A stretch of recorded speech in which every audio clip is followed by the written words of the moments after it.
Welcome. Take It Up with Jessica Lee. I'm here with Jason Grier, who is the EVP, Chief Customer Officer from Reputation.com. Hi, Jason. How are you? I'm good, thank you. How are you? I'm good. Thanks for having me. How's your reputation? I hope it's pretty good.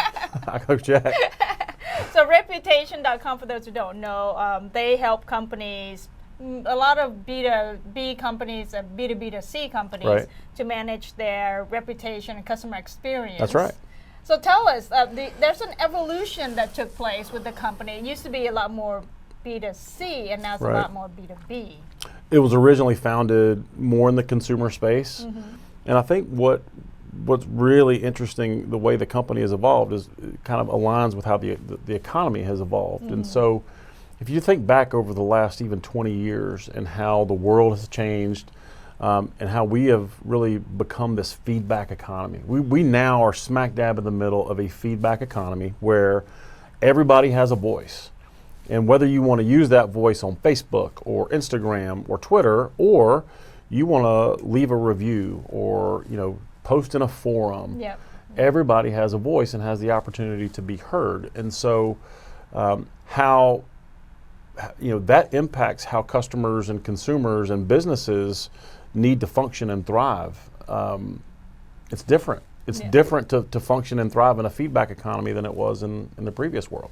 So you have a platform, is the way I understand. The technology is a platform that aggregates a lot of the structured data and the non-structured data, unstructured data, and then provide the insights to companies so that they can then address maybe some of the negative situations. That's a great way to say it. And I think if you just kind of peel back that onion just a little bit more, what you kind of think about is that the world, the way that companies evolved was to they wanted to understand what their customers had to say, and they wanted to make changes in their business based on customer feedback.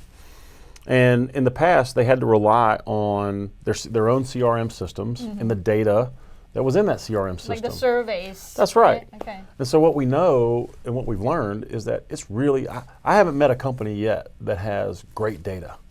And so if you're building your customer listening programs on CRM systems and structured data that has not so great data, that could be a problem.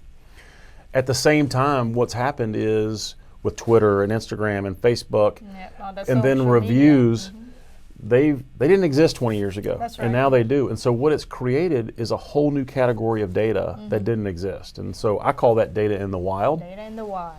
Some might call it unstructured data. And so the premise and the trick here, really, if you're going to help people, is to help them understand not only how to gather and listen and take action on the structured data, but also on the unstructured data. And it's a pretty Herculean task if you're a larger company. Right. Okay. So I think you now have some great stories to share, like maybe healthcare or the retail space or the automotive space. How are they working with you? Especially these are marketing departments. They're very interested in working with you, right? It's interesting because you're starting to see this convergence of marketing departments and CX departments. And it makes sense because if you're a marketing organization, you certainly care about the brand and perpetuating the brand. Yes. You care about your company's reputation, and you ultimately want to permeate that. You want to see that happen in search results so that when people look for your company, you're towards the top and you're seeing all kinds of great reviews. At the same time, what you're seeing is when companies want to, you're seeing a requirement from customers today. They really want companies to take real-time action on their feedback. Healthcare examples would be, think about the waiting room today versus the waiting room 20 years ago. Okay. You're sitting in the waiting room at a hospital 20 years ago. All you do is get to sit there and be angry. And you get to walk up to the counter and say, when am I going to get help? Right. Today, what would you do? You write a tweet. Yes. Right? I've been complaining to your friends, and that gets out there. I've been waiting in this waiting room for 4 hours. And so today, with our platform, what that enables large healthcare companies to do, for example, is take action on that. How do I get more help down there in the emergency room? How do I leverage that kind of feedback to improve scheduling for our physicians or our nurses down the road? And it's interesting because healthcare is really starting to focus on the patient experience. So think about how healthcare has evolved over the last 20 years. It used to be the billboards would say ranked number 1 hospital, right? And then 10 years ago, the billboard might have said, now we're the number 1 specialty center. And what do they say today? Number 1 in patient experience. So they want, companies in healthcare, for example, want to focus on patient experience, and so we help them doing that. We help them do that by helping them gather and collect all that data. Yes. And put it together in an actionable format. Yeah, I know. I actually do get asked a lot by the hospital about the experience, right, by their dealership, about my experience. Right. There's a lot of requests for feedback now. There is, and think about how frustrating it would be if you're a doctor, for example, and you went to medical school to learn to treat people.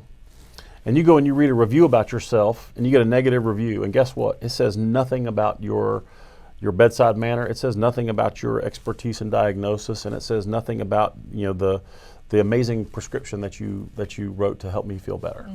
But yet you got dinged on, I had to wait for an hour to see this person, or the nurse was rude, or that's probably a pretty bad feeling for that doctor. He's probably pretty frustrated because he's getting judged on everybody else.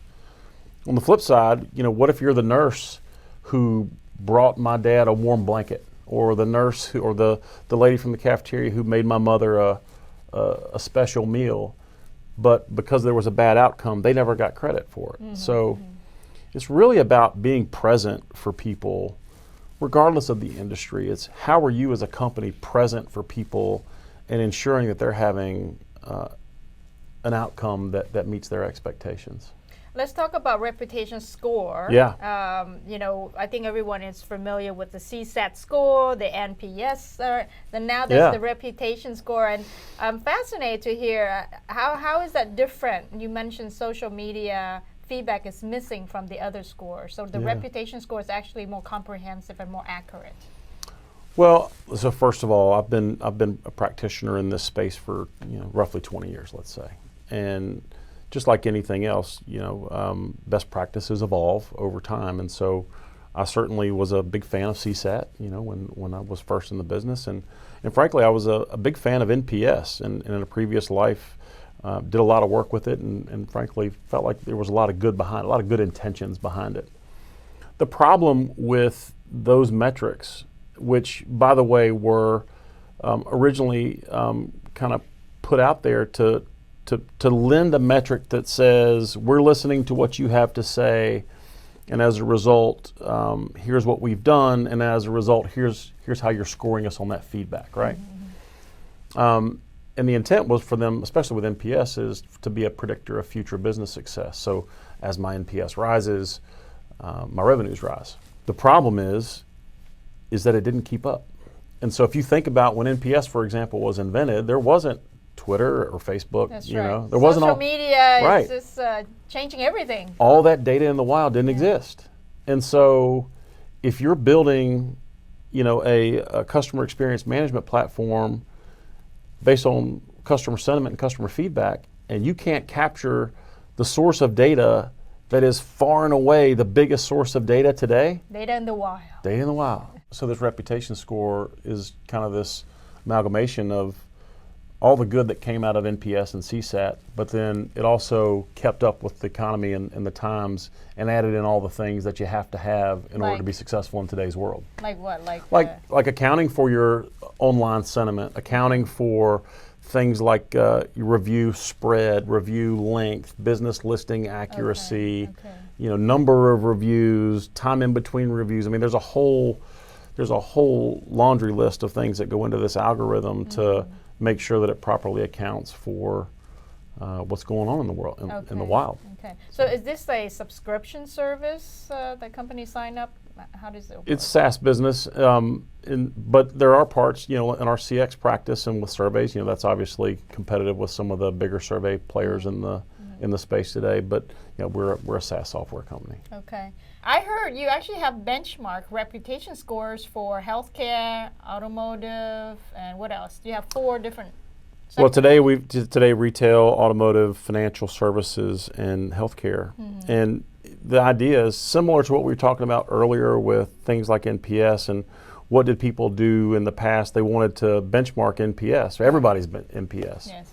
the great thing about our reputation score and our ability to report on reputation scores, you don't have to be our customer for us to be able to calculate it. So one of the things that we wanted to be able to do to provide value, not just to our customers, but also to industry-specific potential customers, is to say, hey, here's how you stack up.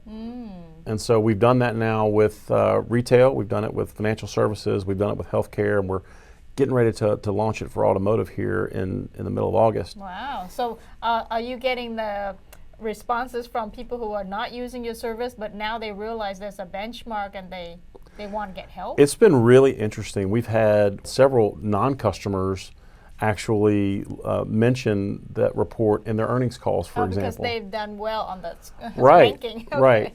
But we also have several current customers who have not only mentioned things like reputation score in their earnings calls. We've had a couple of really well-known brands launch nationwide marketing campaigns where they talk about reputation score, or they're talking about it in press releases.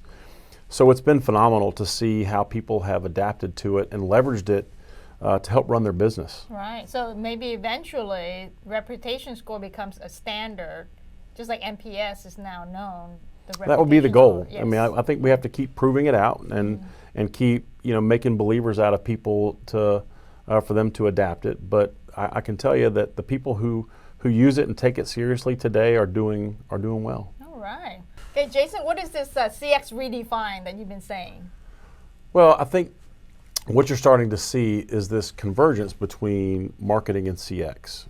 And so if you think about how CX has traditionally been leveraged, it's all been through departmental and operational efforts to drive improvement in the company. What you're now starting to see is that kind of merge and blend with online reputation management. So we talked a little bit earlier about the importance of brand and how that ultimately ties into marketing's goals and objectives. But what you also have to understand is that culminates in search. Marketing companies spend a lot of money on search. And so if you think about we're big partners with Google. And so if you think about how Google ranks companies today in the search world, there's a big part of that is related to reviews. And so when you start thinking about the ability to take a survey on the CX side and turn it into a review on the ORM side, and how that impacts the ROI of a marketing spend, and at the same time impacts the experience of a customer, and how you can help improve both of those, that's a true redefinition of what customer experience has been all about in the past, and now it's really able to benefit both parties fairly. Nice. Okay, I like it. CX redefined. CX redefined. That's pretty good. Well, this has been very interesting. I've learned a lot. Thanks for sharing, Jason. You're welcome. There you have it, folks. Take it up with Jessica Lee, Jason Grier from Reputation.com.